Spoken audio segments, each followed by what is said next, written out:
Hello, everybody. Welcome to FC Amakhosi. This is Sanam. Like, comment, subscribe, guys. It's gonna be a jam-packed episode. I have so much that I want to share with you. So much that has been out there in the media. You know that I don't record every day. I wish I could, but yeah, I think time is not permitting at the moment. Not that I think, but yeah, time is not permitting at the moment. Live a very, very, very busy life and still having 8 to 5 work. So that is not helping as well. So it's gonna be hectic, still gonna be hectic. But yeah, I'm gonna try to record every second day. Yeah, every second day. So it means that I'm recording today, skip a day, record the other day. Yeah, so that's the sequence. So I try to upload at least 3 times. So those of you I knew, just see the sequence. It's every second day. So guys, thank you for subscribing. Thank you for like watching the videos and not just watching. And thank you for liking and thank you for commenting and thank you for sharing these videos. I really appreciate you guys because you're getting the word out there, you're getting these videos out there, you make me be known. I mean, you make this community be really something that worth to continue to fight, continue to create. At times it's discouraging, at times I won't lie, sometimes it's discouraging purely because of the results, purely because of the negative news that we get on the media. So sometimes it gets like discouraging to do the recordings, but I mean, I'm committed to this, guys. You just know that I'm not gonna stop recording. Yeah, so I'm committed to this. Know that I'm committed till the end. Thank you so much for the love and the support. Back to business. There's gonna be restructuring of the team from the management. There's restructuring. It's like Dr. Kaizer said that, hey, cabinet, I'm making a cabinet reshuffle here because Bobby is coming back to be on day-to-day business or basis. Is gonna be involved with the buying and the selling of players. Is gonna be back making sure that we get even the coaches and all those things. And as we've heard that there's gonna be an overhaul, like change, like it's gonna be an overhaul change in terms of the technical team. Now it's the management. We're hearing we don't know where Junior is going. We don't know what's gonna happen, if they're gonna employ even outsiders or what. We don't know what's gonna happen. But Bobby is back. Bobby is back. Yes, these news have been met with mixed emotions from different people. Like some are saying that Bobby is the one who went stingy and went and bought these guys that was from Zimbabwe, who was buy one get one free, started cutting the cost and all those things. And then some are saying that Bobby's the one who went and eyed your Nengomashes, your Musonas, and all these guys. Is the one who went and eyed these guys and scouted them. And it's been mixed emotions, I must say, mixed emotions. And then some say that Junior is still wet behind the ears. All that he did was to go dish out money, buy these players, but there was no proper scouting and all those things. Like, guys, there's been mixed emotions about the news. But on the playing side, Mfundo Villegas has signed his first contract, has signed his first professional contract. So he signed a contract of 4 years with us. And the question that one will ask is that, hey, he has signed a first senior team contract. That means that he's going to be here for long. But will he play? Will the new coach that we are eyeing or that you are negotiating with play these young boys, because they keep on signing these new contract extensions? And some are saying that, yo, hey, this guy Samkelo Zwane is going out on loan by the end of the season, is going out on loan. And guess what? His management or his agent came out and said that, look, it does not make sense for us that we're going to be talking about this guy going on loan when like the season one is not over, and secondly that the new coach hasn't come to assess him. It does not make sense. So therefore it means one thing and one thing only, that it has to be after the after the preseason or during the preseason when the coach has arrived, the new coach, the new technical team has arrived to assess each and every player to give them a fair chance and then ship out those that they don't want and buy new players. So going to the coach or talking about the coach, it's not just Samgelo. Yes, let me go back. It's not just Samgelo. There's also this guy, Sabelo Hadebe. So also he's rumored to be going out on loan. Some will say that no, but why would these guys go out on loan? I mean, this guy is a gem. Samgelo is a gem. If he was paired with rightful players, like he would perform miracles and whatnot. There's something that Junior Kanye said. He said that this guy, like, he's the best talent that you have, but he's not taken care of. He's not taken care of. And now I'm like, sure, I hear what Junior is saying, Kanye is saying, but do we have the coach who's going to see this guy as an asset, going to see this guy as the talent that he has, and then is going to bring out the best and develop him? Because we are lacking coaches who are able to develop players, and we haven't had coaches who are developing players. I don't mean coaches who are playing young players, but who are developing them, taking them to the next level. If you look like your Mano of Manchester United, if you look at your Foden of Manchester City, if you look at these young boys of Manchester City who are playing from the MTC, I mean from the academy, who come in to the senior team and the things that they do.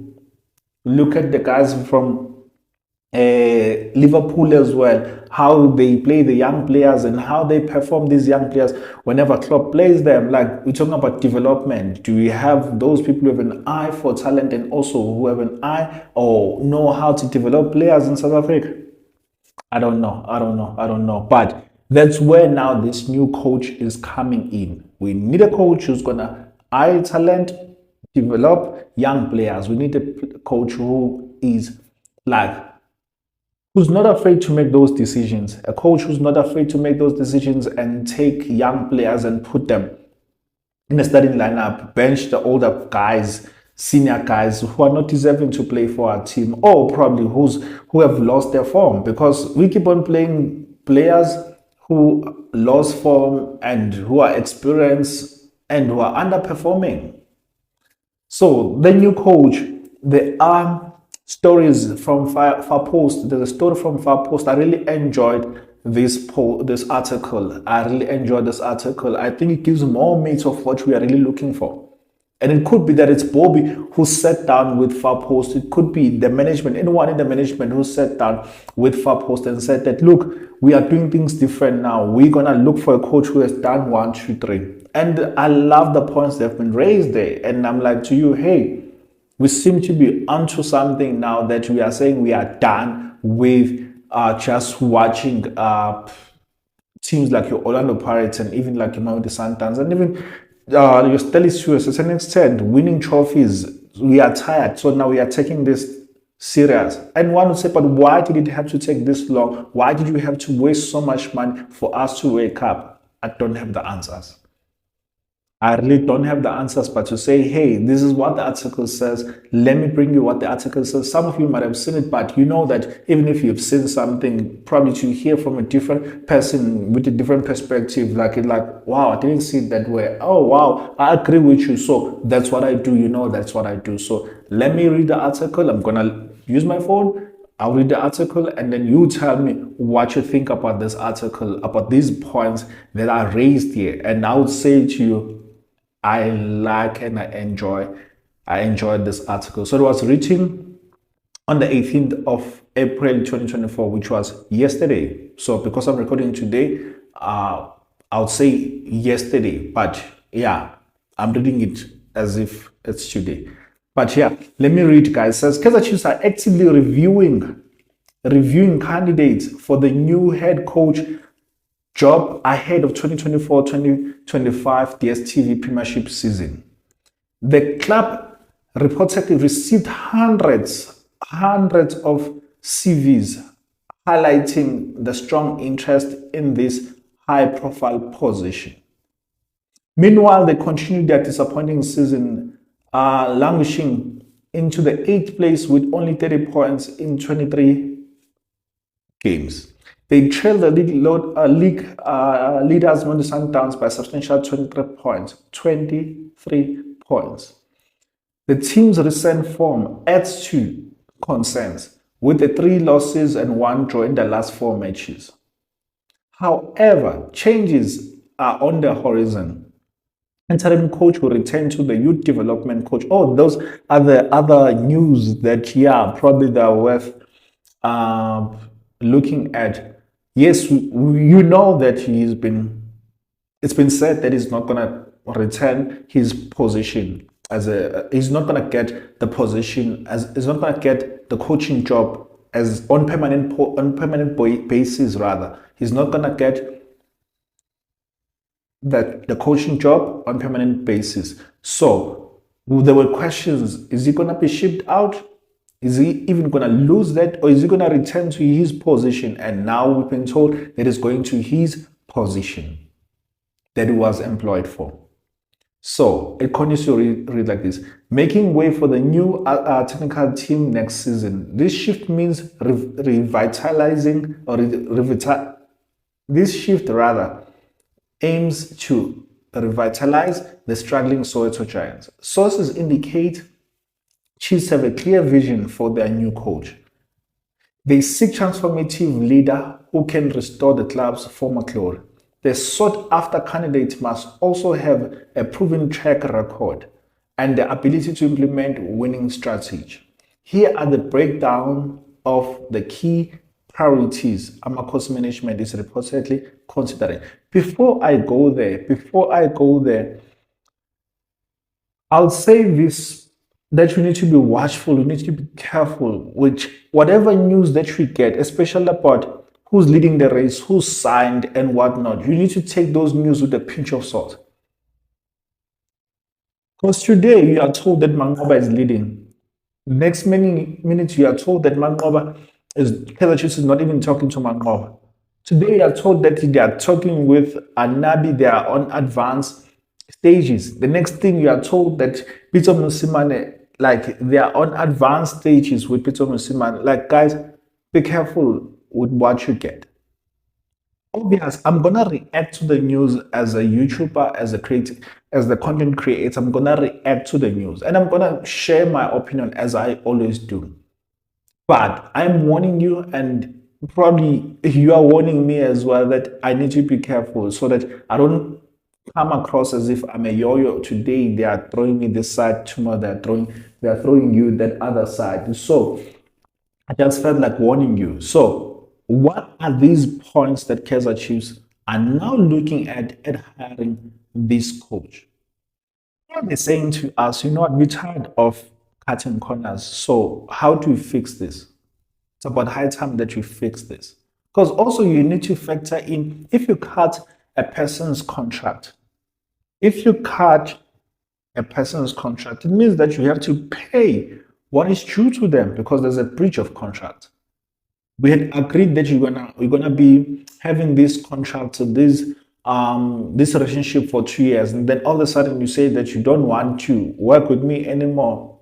I mean, guys, we had agreed that the package is gonna be 2 million, for example, and a year has went by and already sure I've gotten my 1 million. What about the other million?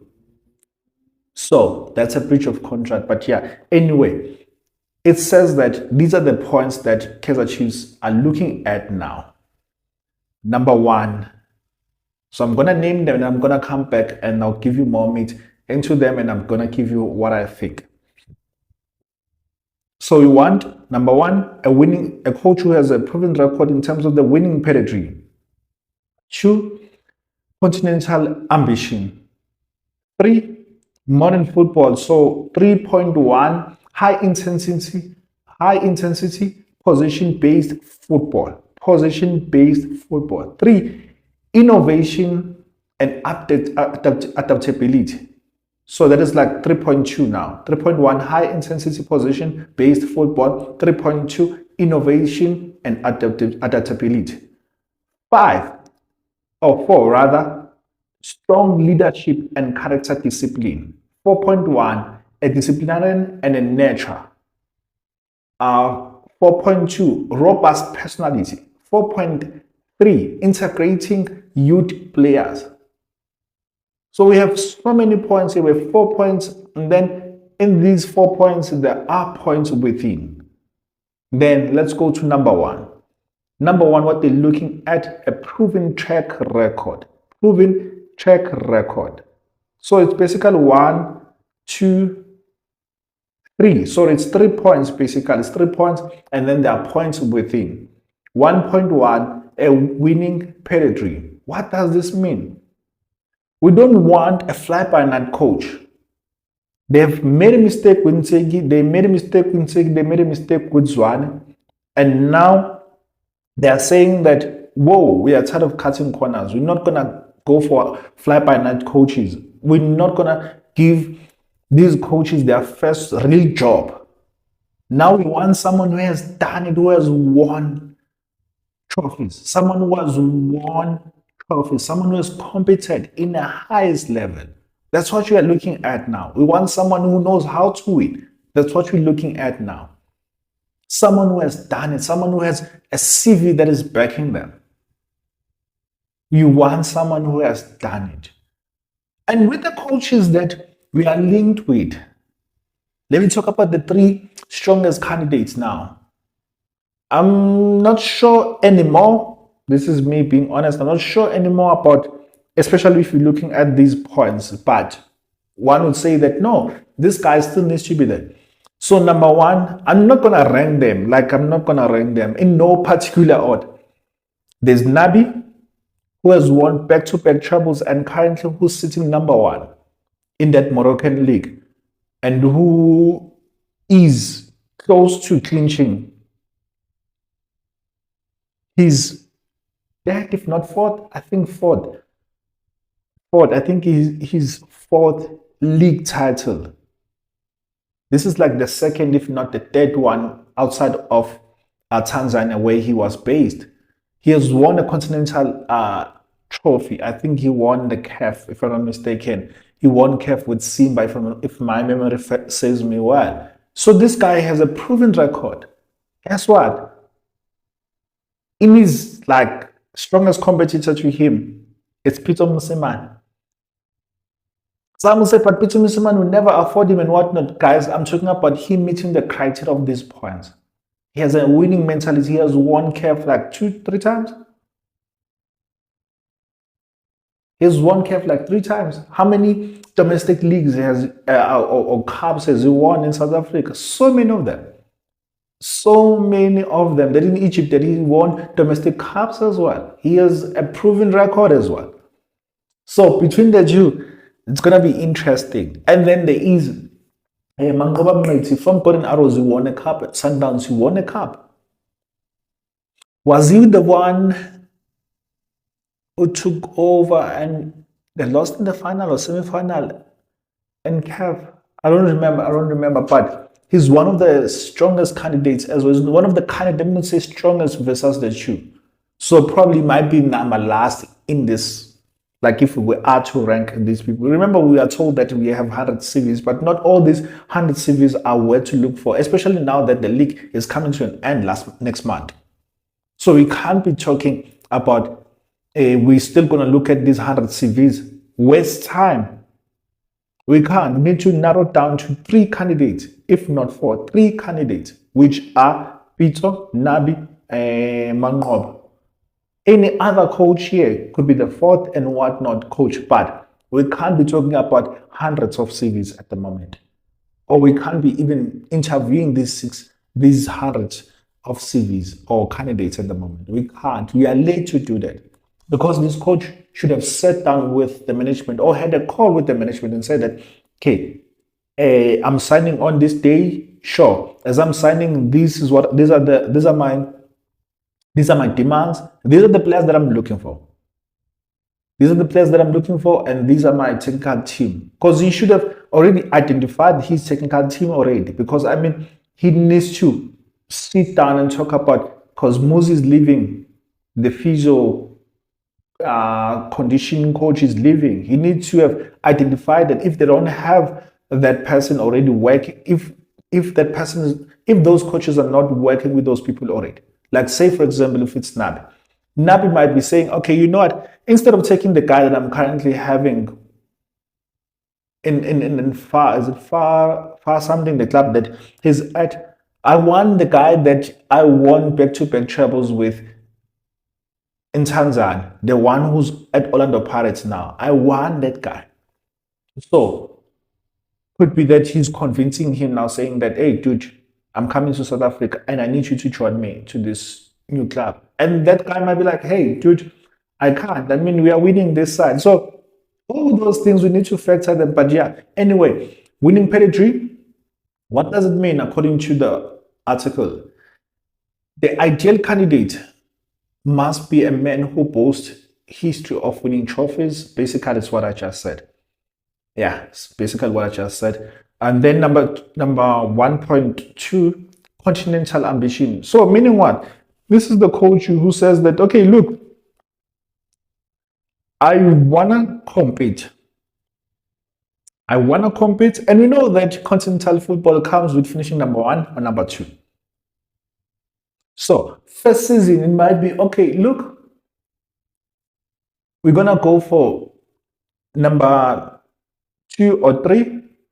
Like, this is me being honest, because I mean, like, we are 23 points behind on the Sundowns. So we need to start talking about narrowing that gap before we start talking about competing with Sundowns next season. I don't know if you get me. It does not make sense to me. So I'm not expecting the new coach to win the league, but I'm expecting him to lower this gap.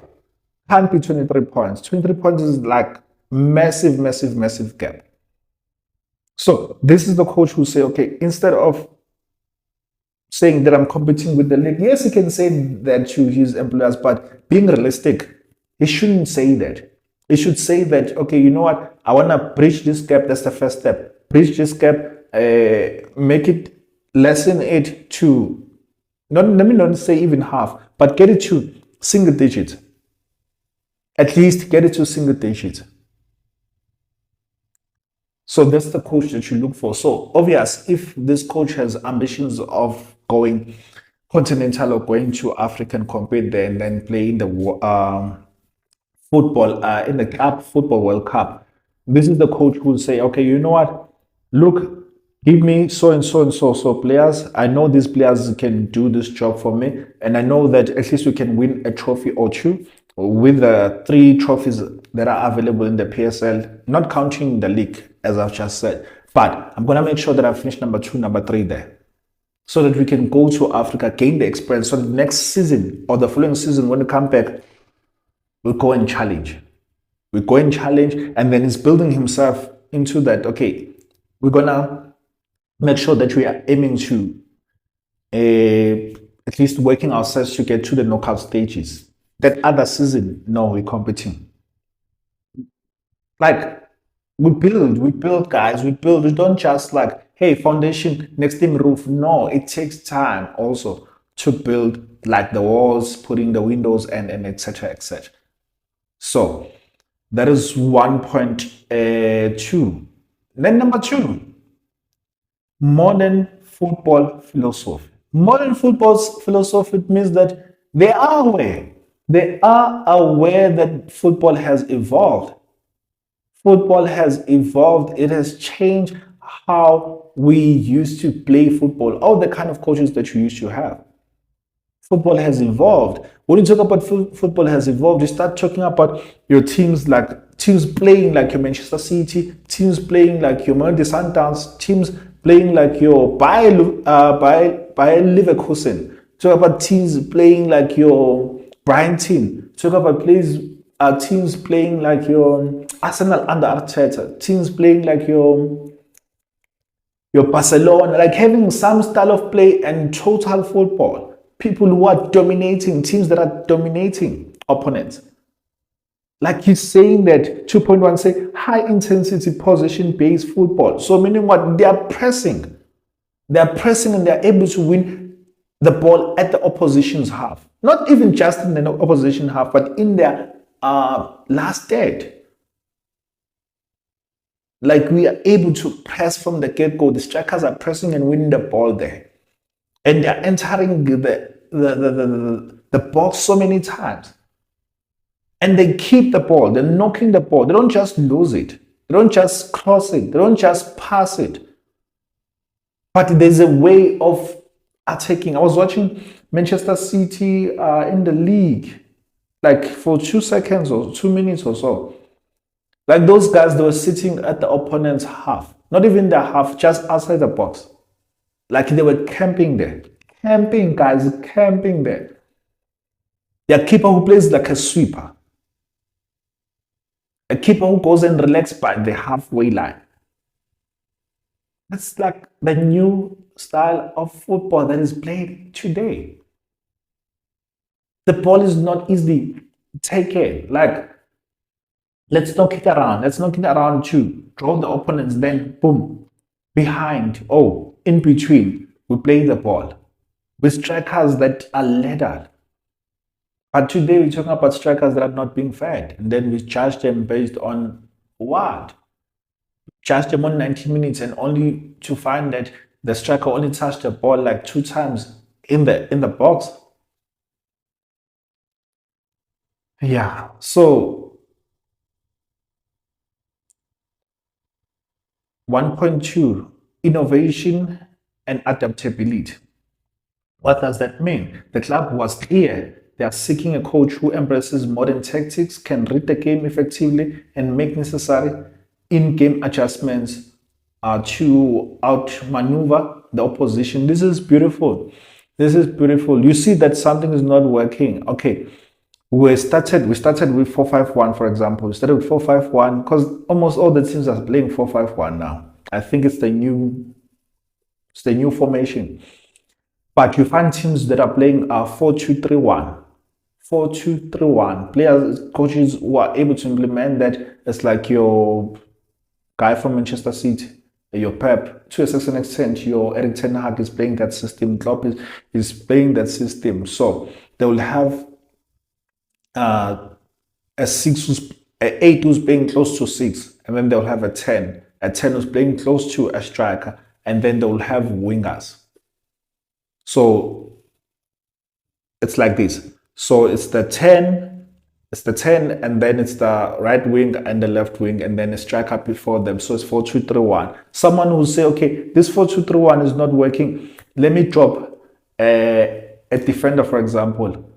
Drop a defender, put on a midfielder. Because I mean, already we are losing. So let me adjust the tactics. What's the point of me substituting a defender for another defender? So let me put on an attacking player and then put on 2 strikers there. 1 mobile and 1 target man, or even a target man, 2 target men, 2 target strikers, and then says that, okay, now we are changing. Instead of playing between the channels, let us cross, let us play by the wingers and say, okay, you wingers stay and hug the line so that you open the space for the wing backs. Or say that, okay, go inside, and then we're going to end with the wing backs, and then now all of a sudden we're going to have 5 in the middle. Like someone who just watch these things, study the opponents and say, okay, this is what I need to change. Personal versus the tactics, someone who will do that. So guys, this also means that we need someone who's an analyst, not just a coach, but a coach will have an analyst on his side who will analyze other opposition, who look at the number of touches these guys have in their half, number of touches that they have in the middle, number of touches that they have in the box, and how they attack. Are they attacking through the middle? Are they attacking on the wide? And how are they scoring?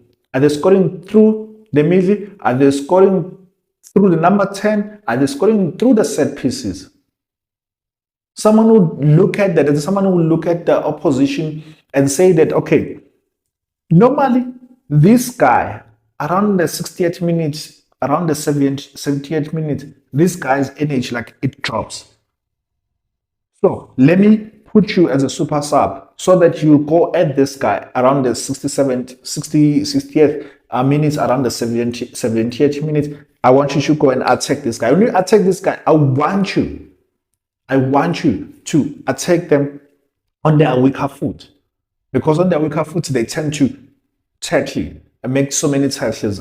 I want you to keep on going at them. Even if they get a yellow card, keep on going at them until they get the red card. If they are subbed, I want you to then go to the other side, because that one is also tired now. Players who switch flanks as well. Like someone who will identify how the opposition is strong or where they are weak. And then they plan accordingly. So, number three, strong leadership and character. Now we're talking about the character traits of a person. So you want a disciplinarian, and then a nurture. So this is someone that they are taking, I mean, they are like their spirits whenever that they come. Like you can say, this guy, you know what, yo, then the players start not to shrink per se, but they like put themselves together. Someone who has that aura, someone who has that thing, that character, that traits that make them not to be like really feared, but someone who will be both a coach and a manager. I don't know if you get me. Someone who will be a father, but someone also will be like a strict father. Someone who will also be like a kind father. I don't know if this makes sense, but someone who will be able to be approachable. If you hear about your Alex Ferguson was a disciplinarian. Like that guy, like would command discipline. There was a time that we are told that he threw soccer boots at Beckham, and then he ended up leaving. There's a time that we hear that he fought with Eric Cantona. Like someone who's like that, but also who's also nurturing. If you see how he dealt with Cristiano Ronaldo, someone who see that okay, these players are not treated the same. This one is from a rough hood. This one was treated growing up. He grew up like this, so I'm not gonna treat him the same way as this guy who grew up in the suburbs, for example. Like someone who studied that and be able to deal with players different. Someone who do that. 3.1, a robust personality. What does this mean? The chosen candidate has to possess a commanding presence and unwavering belief in the ability to lead the team to victory. I think it's almost the same as the as 3.1, but this one is different in a sense that commanding respect, like in a sense that when that guy shows up and then like people will be able to respect him. Then let me go to discipline again and nurture. The club's management took a stand against captain and long-serving member Anthony Nkune. It was a disciplinary issue. Interesting, chiefs have made it clear that they want a coach who can still instill discipline while simultaneously cultivating the positive and supportive team environment. It's almost the same. But yeah, 3.3, integrating youth players. I've been saying that we have young players in our team. And it's funny, or it's even sad, some would say that we have promoted so many players, and even now we are talking about promoting other players. I'm not going to mention names.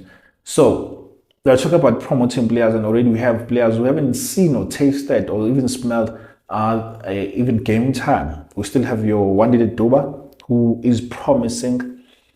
We have Dushala, still young as well, probably in his third season, if I'm not mistaken. We have Zwana, who's third as well season. Hatebe as well around there. When are these guys going to start commanding the first team? Because I mean, some of them, they're in their 20s now. We're talking about your Janssen, who's 21 now. We're talking about Vilagazi, who's like 18 now.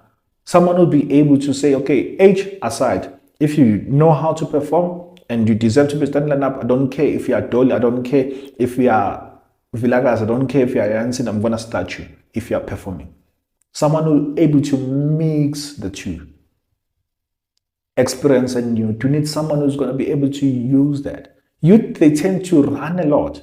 So someone will be able to get the young players to run a lot and mix it with youth in a sense that these guys will guide them. And even off the field, someone who will speak to these guys. So create the synergy between the two. Make it work together. Make the two work together.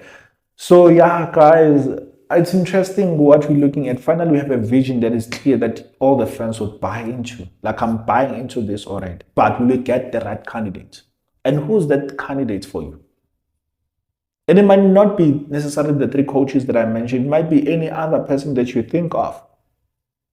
Tell me who's the right candidate that you think that will take our team far. I'm out, guys. FC Amakhosi fan channel. Love you. Cheers.